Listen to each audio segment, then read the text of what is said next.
Astro sign channel வாயிலாக உலகெங்கும் வாழ்ந்து கொண்டிருக்கும் சகோதர சகோதரிகள் அனைவருக்கும் அன்பார்ந்த வணக்கங்கள் மற்றும் வாழ்த்துக்கள்.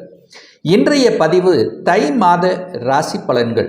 முதலில் தை மாதத்துக்குரிய கிரக நிலைகளை பார்க்கலாம். அதன்படி குரு பகவான் வக்ரம் பெற்று ரிஷபமனையில் அமர்ந்திருக்க, செவ்வாய் பகவான் வக்ரம் பெற்று கடகமனையில் அமர்ந்திருக்கக்கூடிய இந்த தை மாதத்தில் மனோகாரகனான சந்திர பகவான் இந்த தை மாதத்தினுடைய முதல் நாளே கடகமனையில் ஆட்சி பலத்துடன் வீற்றிருக்க, கன்னிமனையில் கேது பகவானும் புதன் பகவான் தனுசு மனையில் வீற்றிருக்க, இந்த தை மாதம் முழுவதும் சூரிய பகவான் மகர மனையில் அமர்ந்திருக்க, சுக்கிர பகவானும் சனி பகவானும் இணைந்து கும்பமனையில் வீற்றிருக்க, மீனமனையில் ராகு பகவான் அமர்ந்திருக்கக்கூடிய இந்த தை மாதத்தில் செவ்வாய் பகவானுடைய பெயர்ச்சியானது நடக்க இருக்கிறது. ஸோ அதன்படி பார்க்கும் பொழுது செவ்வாய் பகவான் மிதுன மனைக்கு செல்கிறார். எப்போ செல்கிறார் அப்படின்னு பார்க்கும் பொழுது தை மாதம் 8ஆம் தேதி, அதாவது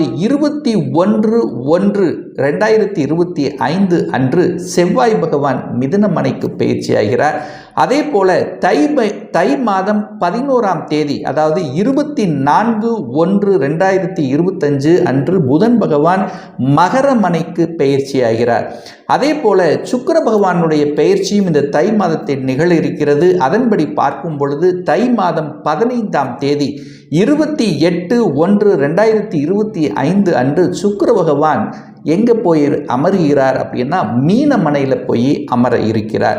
ஸோ இந்த பெயர்ச்சிகளினுடைய அடிப்படையில், கிரகங்களினுடைய அடிப்படையில் என்ன மாதிரியான பலன், சாதகம் என்ன, பாதகம் என்ன, எதை செய்யலாம், எதை செய்யக்கூடாது, என்ன மாதிரியான தெய்வ வழிபாடு உகந்தது என்பதை பற்றித்தான் இந்த பதிவில் நம்ம டீட்டெயிலாக பார்க்க போகிறோம்.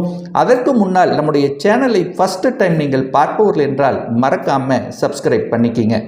துலாம் ராசி அன்பர்களே, இந்த தை மாதம் என்ன மாதிரியான பலனை தரும் அப்படின்னு பார்க்கும் பொழுது, உங்கள் ராசி அதிபதி லக்ன அதிபதியாக இருக்கக்கூடிய சுக்கிர பகவான் 5ஆம் இடத்துல போய் அமர்ந்திருக்கார். பூர்வ புண்ணிய ஸ்தானம், பஞ்சமஸ்தானத்தில் போய் அமர்வது சிறப்பு. அதாவது ஒரு சுப கிரகம் கோணத்தில் அமரும் போது நல்ல நன்மையை தரப்போகிறார் அப்படின்னு நம்ம சொல்லுவோம். ஸோ அந்த வகையில் பார்த்தீங்கன்னா 5ஆம் இடத்தில் அமர்ந்து கொண்டு இந்த துலாம் ராசி என்பவர்களுக்கு ராஜ யோகத்தை தரக்கூடிய ஒரு கிரகம் அப்படின்னா அது சனி பகவான். அந்த சனி பகவானோடு இணைந்து கொண்டு 5ஆம் இடத்தில் உட்கார்ந்திருக்கார். அங்கே சனி பகவான் ஆட்சி பலம் மூல திரிகோண பலத்துடன் வலிமையாக இருக்கக்கூடிய இந்த தை மாதத்தில் இந்த துலாம் ராசி என்பதுகளுக்கு நினைத்த காரியங்கள் நிறைவேறக்கூடிய தன்மை. அப்போ ராசிநாதன் நல்லா இருந்துட்டாலே அந்த மாதம் முழுவதும் உங்களுடைய மனம், எண்ணம், செயல், சிந்தனை சிறப்பு பெறும் அப்படிங்கிறது தான் அமைப்பு. அப்போது சுக்கிரனும் சனியோடு இணைந்து கொண்டு 5ஆம் இடத்திலிருந்து தனது சமசப்தம பார்வையாக 11ஆம் இடமான லாபஸ்தானத்தை பார்க்குறார். மன மகிழ்ச்சி, சந்தோஷம் என்று சொல்லக்கூடிய அந்த ஸ்தானத்தை பார்க்கும்போது இந்த மாதம் முழுவதும் உங்களுக்கு ஒரு நல்ல குட் நியூஸ், சந்தோஷமான செய்திகளை கொடுக்கக்கூடிய ஒரு நல்ல மாதமாக நிச்சயமாக இந்த துலாம் ராசினருக்கு அமையும். அதே சமயத்தில் உங்களுடைய குடும்பம் சார்ந்த விஷயங்கள், உங்களுடைய பணம் சம்பந்தப்பட்ட விஷயங்கள், உங்கள் வாக்கு சம்பந்தப்பட்ட விஷயங்கள் எப்படி இருக்குன்னு பார்க்கும் பொழுது இந்த 2ஆம் அதிபதியாக இருக்கக்கூடிய செவ்வாய் போய் 10ஆம் இடத்தில் அமர்ந்து நீச்சமாக உட்கார்ந்திருக்கார். அப்போது 2ஆம் அதிபதி வலு குறைந்து விட்டாரே, நீச்சமாகி விட்டாரே, அப்போ குடும்பத்தில் பிரச்சனை ஏற்பட்டு விடுமா, தனத்தில் பிரச்சனை ஏற்படுத்தி விட்டுமா என்கின்ற ஐயப்பாடு ஒரு சிலருக்கு உண்டாகும். அப்படி கிடையாது. செவ்வாய் 10ஆம் இடத்தில் இருக்கும்போது திக்பலத்துடன் வலிமையாக இருக்கிறது. அப்போ இந்த மாத தொடக்கத்திலேயே சந்திரனோட இணைவு பெற்று அங்கே நீச பங்கமாக மாறப்போகிறது. இந்த மாதத்தினுடைய இறுதியில், அதாவது சொல்லப்போனால் தை மாதம் 8ஆம் தேதி என்று செவ்வாய் பகவான் 9ஆம் இடமான பாக்கியஸ்தானத்துக்கு செல்றார். அப்போ பொருளாதாரத்தில் எந்தவித குறைவும் அதாவது தடையும் ஏற்படுத்த போவதில்லை அப்படின்னு சொல்லலாம். அப்போ பொருளாதாரம் நன்றாக இருக்க போகிறது, பண புழக்கம் இருக்கிறது, பணம் வரும், அதே சமயத்தில் செலவுகளும் ஆகக்கூடிய வாய்ப்புகள் இருக்கிறது. உங்கள் வாக்கு சம்பந்தப்பட்ட விஷயத்தில் மட்டும் கொஞ்சம் கவனமாக இருக்கணும். எதை பேசணுமோ அதை மட்டும் பேசணும். ஏன் இதை சொல்கிறேன்னா, குருவினுடைய பார்வை அதாவது 6 8ஆம் 6ஆம் இடத்தின் அதிபதியான குரு பகவான் 8ஆம் இடத்திலிருந்து 2ஆம் இடத்தை பார்க்குறார். அப்போ கொஞ்சம் கோபங்கள், ஆக்ரோஷங்கள், ஒரு மாதிரியான அழுத்தம், ப்ரெஷரோடு இருக்கிறதுனால பேச்சில் மட்டும் கொஞ்சம் கவனமாக பேசணுங்கிறத ஞாபகத்தில் வச்சுக்கோங்க. 3ஆம் அதிபதியாக இருக்கக்கூடிய குரு பகவான் 8ல் போய் மறைஞ்சிருக்கார். அப்போது பிரயாணங்கள் ஏற்படுத்தும். பிரயாணங்கள் மூலமாக கொஞ்சம் அலைச்சல் திருச்சல்கள் இருக்கக்கூடிய அமைப்பு. 3ஆம் இடம் என்பது மனம் அப்படிங்கிறது 8ஆம் இடத்துல இருக்கிறதுனால இந்த யாருக்கும் இந்த சியூரிட்டி சார்ந்த விஷயத்தில் மட்டும் கவனமாக இருக்கணும் இந்த துலாம் ராசி என்பர்கள். அதாவது யாருக்கும் ஜாமீன் கையெழுத்து போடக்கூடாது. அதே சமயத்தில் பார்த்தீங்கன்னா டாக்குமெண்ட் விஷயத்திலும் கொஞ்சம் கவனமாக இருக்கணும். எந்த டாக்குமெண்ட்டாக இருந்தாலும் படித்து பார்த்து அது சரியாக இருக்காங்கிறத பார்த்து தான் செய்யணுங்கிறத ஆழமாக மனதில் பதிய வைத்துக் கொள்ளுங்கள் இந்த மாதம் முழுவதும். சரி, 4ஆம் அதிபதியாக இருக்கக்கூடிய சனி பகவான் வலிமையாக உட்கார்ந்திருக்கார். அது உங்கள் ராசிநாதனோடு சேர்ந்திருக்கார்.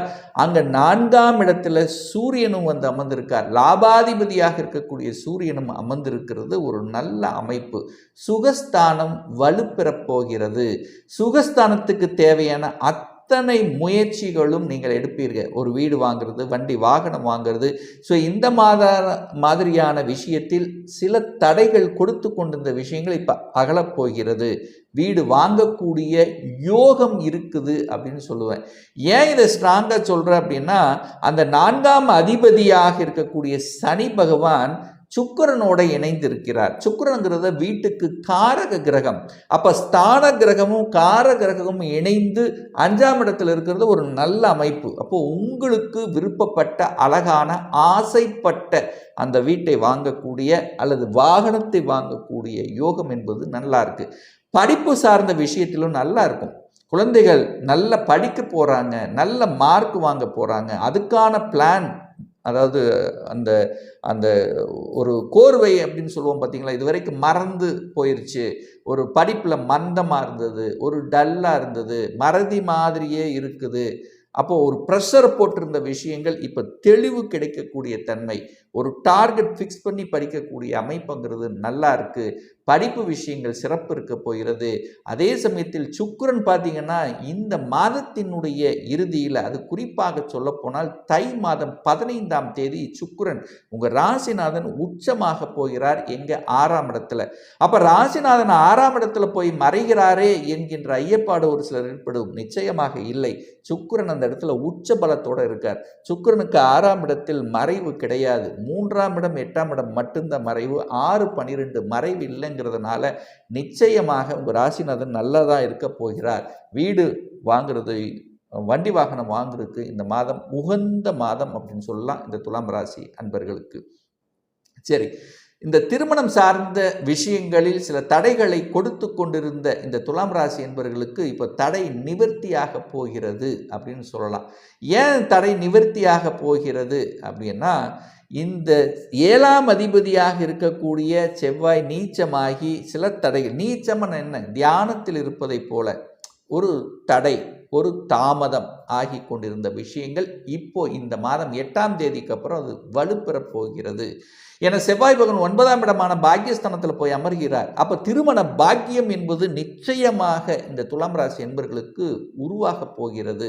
அதற்கான முயற்சி எடுத்தீங்கன்னா சக்சஸ் கொடுக்கக்கூடிய அமைப்பு. அதே சமயத்தில் உங்கள் ராசிநாதன் 6ஆம் இடத்துல போய் அமர்ந்து வேலை என்கின்ற அமைப்புல ஸ்ட்ராங்காக போகிறது. அப்போ வேலை இல்லாத இந்த துலாம் ராசி அன்பர்கள் நிச்சயமாக இந்த தை மாதம் 8ஆம் தேதிக்கு அப்புறம், அதாவது 21/1/2025 அப்புறம் நிச்சயமாக வேலை கிடைக்கும். அது எங்கே வேலை கிடைக்கும்? வெளிநாட்டில் தான் வேலை கிடைக்கும். அந்நிய மதத்தினருடைய பழகக்கூடிய அமைப்பு இருக்கும். அதர் கேஸ்ட் இருக்கிறவங்களோட ஒரு பழகி அவங்களோட வேலை பார்க்கக்கூடிய அமைப்பு இருக்கிறதுனால வெளி மாநிலம், வெளிநாடு இந்த மாதிரியான விஷயத்தில் உங்களுக்கு அனுகூலம் கிடைக்கும். ஏதை ஸ்ட்ராங்காக சொல்கிறேன்னா, குரு பகவான் 8ல் அமர்ந்திருக்கார். 8ல் அமர்ந்து 12ஆம் இடத்தை பார்க்குறார். அப்போ உங்கள் ராசிநாதனும் 6ஆம் இடத்தில் அமர்ந்து 12ஆம் இடத்தை பார்க்குது. அப்போ 2 சுப கிரகங்கள் 12ஆம் இடம் என்று சொல்லக்கூடிய வெளிநாட்டு ஸ்தானத்தை டச் பண்ணுறதுனால, பார்க்கறதுனால, அந்த வெளிநாட்டுக்கு போகணும் என்கின்ற எண்ணத்தோடு இருக்கக்கூடிய இந்த துலாம் ராசி என்பவர்களுக்கு அந்த எண்ணம் சக்சஸ் அப்படிங்கிறது அமைப்பு. விசா கிடைத்துவிடும். திடீரென்று வெளிநாட்டுக்கு அதாவது இன்டர்வியூ அட்டன் பண்ணி காத்து கொண்டிருந்தவர்களுக்கு ஒரு நல்ல செய்தி கொடுக்கக்கூடிய அமைப்புங்கிறது இந்த காலகட்டம் நிச்சயமாக உண்டு. 9ஆம் இடம் பாக்யாதிபதி. அப்போது பாக்யாதிபதி யார்? புதன். அந்த புதன் பாக்யஸ்தானத்தை பார்க்குறார். அப்போ ஒரு நல்ல பாக்கியம் உங்களுக்கு கிடைத்தே ஆக வேண்டும் அல்லவா? அதுவும் குறிப்பாக யாரெல்லாம் குழந்தை பாக்கியத்துக்காக செலவு செய்து கொண்டு, அதாவது செயற்கை முறையில் ஐவிஎஃப் இந்த மாதிரியான செயற்கை முறையில் குழந்தை பாக்கியத்துக்காக ட்ரை பண்ணி கொண்டிருப்பவர்களுக்கு சக்ஸஸ் கொடுக்கக்கூடிய அமைப்பு இந்த காலகட்டம் நிச்சயமாக உண்டு. அதே சமயத்தில் தொழில் ரீதியாக நல்ல மாற்றங்களை சந்திக்கக்கூடிய ஒரு அமைப்புங்கிறது இருக்குது. விரும்பிய இடத்துக்கு இடமாற்றம் செய்யக்கூடிய அமைப்பும் சந்தர்ப்ப சூழ்நிலைகள் இந்த மாதம் சிறப்பாக இருக்குது. ஒரு சிலருக்கு ப்ரொமோஷன் கிடைக்கக்கூடிய அமைப்புங்கிறது இருக்குது. ஏன்னா 11ஆம் அதிபதியாக இருக்கக்கூடிய சூரியன் 4ஆம் இடம் என்கின்ற கேந்திரஸ்தானத்தில் அமர்ந்து கொண்டு அந்த குரு அப்படின்னாலே 8ஆம் இடத்துல இருந்தாலும் திடீர் வலி வேதனையை கொடுத்தாலும் நல்லது செய்யக்கூடிய அமைப்பு தான். ஏன்னா குரு எப்பவுமே பெரிய கெடுதல்களை செய்ய போவதில்லை. ஆனால் குரு 8ல் இருந்து பார்க்கறதுனால 8ஆம் இடம் என்பது திடீர் அதிர்ஷ்டம் அல்லவா? அப்போது ரொம்ப நாளாக ஒரு ப்ரமோஷன் கிடைக்காதவர்களுக்கு திடீர் என்று ப்ரமோஷன் கிடைக்கக்கூடிய வாய்ப்புகள் சந்தர்ப்பங்கள் இந்த காலகட்டம் உண்டு. ஒரு சிலர் பார்த்தீங்கன்னா மறைந்திருக்கின்ற விஷயங்களை தேடுதல், அதாவது ஒரு கம்ப்யூட்டர் சாஃப்ட்வேர் துறையில் இருக்கக்கூடிய இந்த துலாம் ராசி என்பர்கள் அதில் இருக்கக்கூடிய நுணுக்கங்களை கற்றுக்கொண்டு சில ப்ரோக்ராம் புதுசாக செய்து இதுவரைக்கு வரல, விடை கிடைக்கலை என்கின்ற இருக்கக்கூடியவர்களுக்கு விடை கிடைத்து அதனால் புகழ் பெறக்கூடிய வாய்ப்புகள் சந்தர்ப்பங்கள் இந்த காலகட்டம் சிறப்பாக இருக்குது. கலைத்துறையில் இருக்கின்றவர்களுக்கு புதிய ஒப்பந்தங்கள், புதிய உயர்வுகள் கிடைக்கக்கூடிய தன்மை, அரசாங்கத்தில் இருப்பவர்களுக்கு திடீர் அதிர்ஷ்ட வாய்ப்புகளை பெற்றுத்தரக்கூடிய ஒரு நல்ல மாதமாக அமையும். ஒரு நல்ல தெய்வ வழிபாடு அப்படின்னு எடுத்துக்கொண்டால் தை மாதம் 22 பிப்ரவரி மாதம் 4ஆம் தேதி செவ்வாய்க்கிழமை என்று சூரிய பகவானுடைய ஜெயந்தி வர இருக்கிறது. அதாவது சூரிய பகவானுடைய பிறந்த நாள். இந்த துலாம் ராசி என்பர்கள் யாருக்கெல்லாம் சூரிய திசை அல்லது சூரிய புத்தி நடந்து கொண்டிருக்கிறதோ, அல்லது யாருக்கெல்லாம் தொழிலில் ஒரு லாபம் நமக்கு கிடைக்கல, என்னதான் தொழில் செய்தாலும் ஒரு நல்ல லாபம் கிடைக்கல அப்படின்னு இருக்கின்றவர்கள், அது தந்தையினுடைய உடல்நலம், தந்தை சார்ந்த, தந்தை வர்க்கம் சார்ந்த, சொத்துக்கள் சார்ந்த பிரச்சனையில் இருக்கக்கூடிய அந்த துலாம் ராசி என்பர்கள் யாருக்கெல்லாம் தன்னம்பிக்கை இல்லை, யாரெல்லாம் வெளிச்சமாக வெளியில் நம்ம தெரியல, என்னதான் நல்லது பண்ணாலும் வெளியில் தெரியல அப்படின்னு இருக்கின்றவர்கள் அன்றைய தினம் உங்கள் ஊருக்கு அருகில் இருக்கக்கூடிய சிவாலயத்தில் இருக்கக்கூடிய நவ கிரகங்கள் இருக்கக்கூடிய சூரிய பகவானை வழிபடுவது நிச்சயமாக உங்களுக்கு நல்லதை கொடுக்கும் அப்படிங்கிறதுல எந்தவித மாற்று கருத்தும் கிடையாது. இப்போ நான் சொன்னது கோச்சார ரீதியான இந்த தை மாதத்துக்குரிய ஒரு பொதுவான பலன்கள். இந்த ராசி நட்சத்திரத்தில் பார்த்தீங்கன்னா பல கோடிக்கணக்கான பேர் இருப்பீங்க. எல்லாருக்கும் ஒரே மாதிரி பலன்னா நிச்சயமாக இல்லை. ஒவ்வொருத்தரும் டிஃபரெண்ட். ஒவ்வொருத்தருடைய ஜாதக அமைப்புகளும் தசாபுத்தியும் மாறுபடும். அதற்கு தகுந்த மாதிரி பலன்களும் வேறுபடும்.